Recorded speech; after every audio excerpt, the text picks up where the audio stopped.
उस पर क्या कहना है उनका? हाँ, उनका ये कहना है, हमने बोला कि आप 5 ये ले लो, तो बोले ऐसा कुछ नहीं है, हम सिटी तो 10 दिन पहले बता देते हैं। और पता अपना एग्जाम्पल क्या कह रहे बाबूजी, मैं जब पेपर देने जाता था 3 साल सीजीएल भी निकाला मैंने, तो मैं स्लीपर भी नहीं मिलती थी, धक्के खा के जाता था। तो उनका ये है कि बच्चे भी धक्के खा के जाएं, फिर काय का डिजिटल इंडिया, फिर तुम देश को आगे ले गए हो, तुम आज से वही हो रहा है। रिपीटेड क्वेश्चन पे और जो एआई वाले इन लोगों ने मुद्दा उठाया था कि एआई से पेपर हाँ, बनवा रहे हैं, उसको उन्होंने बड़ा चलो कह रहे आपको पता है वर्जन पेपर दे रहे हैं हम, वर्जन पेपर है ये सब थे, एग्जैक्ट शब्द बता रहा हूँ कैसे, बोले वो अनटच है, उसको किसी ने टच नहीं किया है, क्वेश्चन को बिना टच किए बन गया। मैंने कहा एक एक पेपर में 5-5 सवाल गलत हो जाते हैं, बड़े ध्यान से सुनना, मैंने कहा एक एक पेपर में 10-10 सवाल गलत हो जाते हैं। बोले पेपर अनटच है, किसी और को टच कराएंगे कि चेक कर लो एक बार तो गलत हो जाएगा, पेपर आउट होने के चांस है। आज आप देख लो जो लोग हमारे पेपर बना रहे हैं वो अपने मौसी के लड़के को भी बता दें, उनको भी नहीं पता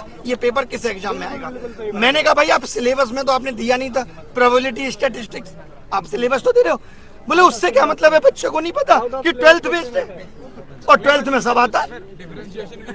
तो मैंने कहा आप ये भी लिख दो कि भाई 12th बेस्ड है, एनसीईआरटी पूछेंगे तो बोले लिख देंगे, ये इनडायरेक्टली तो लिखा हुआ ही है। कुल मिला के उनको किसी बात के लिए इतना सा रिग्रेट नहीं है कि बच्चे परेशान है या एग्जाम सिस्टम खराब है। उनको लग रहा है हम भी धक्के खाते थे, तुम लोग भी धक्के खाओ, धक्के खा के कोई नौकरी तुम्हारे हिस्से में आ जाए तो अच्छी बात है, नहीं तो नहीं। किसी भी बात के लिए उनको कोई रिग्रेट या परेशानी इस बात से नहीं है, वो मजे में है पूरे। और सर आप पूरे देश के शिक्षकों को आंदोलन करने के लिए बुलाए थे, आप मिलने के लिए डीओपीटी से बुलाए थे सर। हमको लगता है कि देश के तमाम शिक्षक आए हैं, सारे शिक्षक लगभग आए हैं और इतनी संख्या शिक्षकों की थी। आज जो पूरा क्रम हुआ, जैसे प्रशासन का जो आप लोगों से बिहेवियर रहा, आप एसएससी चेयरमैन से भी मिलकर आ रहे हैं, आपको क्या लगता है जो ये पूरा हुआ? आज सुबह डीओपीटी वालों ने भी बोल दिया था कि मिलेंगे, हाँ। फोन पे बात हो रही थी, बाकायदा नंबर आ रहे थे, ऐसे लग रहा था कितने सम्मान से बुलाया जा रहा है। तो आप सुबह से देख रहे हैं हर चीजों को सर, और पहले से भी लगे हुए हैं। कितना उम्मीद है कि आपके इस रिफॉर्म वाले आंदोलन से, इस मीटिंग से कुछ प्रभाव पड़ेगा या कुछ अंतर देखने को मिलेगा, कुछ सुधार होगा? लेके आए, जितना ज्यादा से ज्यादा बच्चा यहाँ आके बैठेगा तो इस सिस्टम को ठीक करके ही जाएंगे, क्योंकि इतनी कमियां है ना। जैसे हमने बोला माउस और कीबोर्ड, हाँ ये मानते हैं थोड़ा माउस दिक्कत कर रहा है इसमें, हर जगह माउस। हमने बोला एक बच्चा पीटा गया, बोले अच्छा बच्चा पीटा गया है, वीडियो कहाँ दिखाइए, लिंक दे दिया कि भाई ये वीडियो है।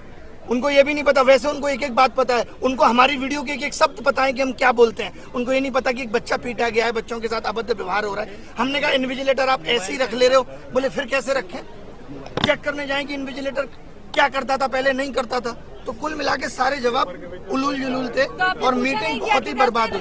जो फीस लेते हैं वो किस बात की लेते हैं अगर आप व्यवस्था ही नहीं करवा पा रहे हैं? फीस ले रहे हैं, गलत क्वेश्चन का पैसा ले रहे हैं, बस्ता रखने का पैसा ले रहे हैं, कह तो रहे हैं जो पैसा ले रहे हैं उससे रोडें बन रही है, आप तो देख ही रही हो। बच्चों की बेरोजगारी से रोड बनवाई। एसएससी कमीशन को ये बोलना चाहिए कि गलत सवाल के आंसर का 100 रुपए आपकी रोड बनाने में लग रहा है। और सच में रोड भी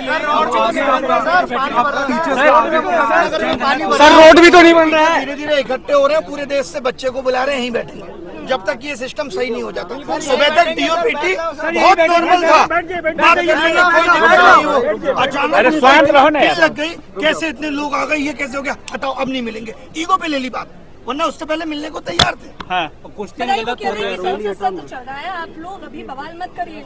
देखिए अभी संसद सत्र चलेगा, फिर 15 अगस्त आ जाएगा, उसके बाद दिवाली की छुट्टियां आ जाएंगी, फिर क्रिसमस आ जाएगा, फिर न्यू ईयर सेलिब्रेशन होगा, फिर मकर संक्रांति, फिर वैलेंटाइन डे, ये तो चलता ही रहेगा। समस्याओं का निदान होगा कब? उनका क्या होगा? ये सरकार की जिम्मेदारी नहीं है। सर जिनका लास्ट टेंडर है उनका क्या? लास्ट अटेम्प्ट पे मैंने पूछा कि आपके पास तो डीओपीटी से लेटर भी आ गया था, तो बोले उन्होंने यही तो कहा था कि इसको अग्रेसित करो, हमने कर दिया, रिजेक्ट कर दिया। अच्छा साहब बोले रिजेक्ट कर दिया। तो सर सीजीएल में होंगे क्या कुछ चेंजेस सर? कह रहे सीजीएल बहुत अच्छे से कराएंगे। सर कब?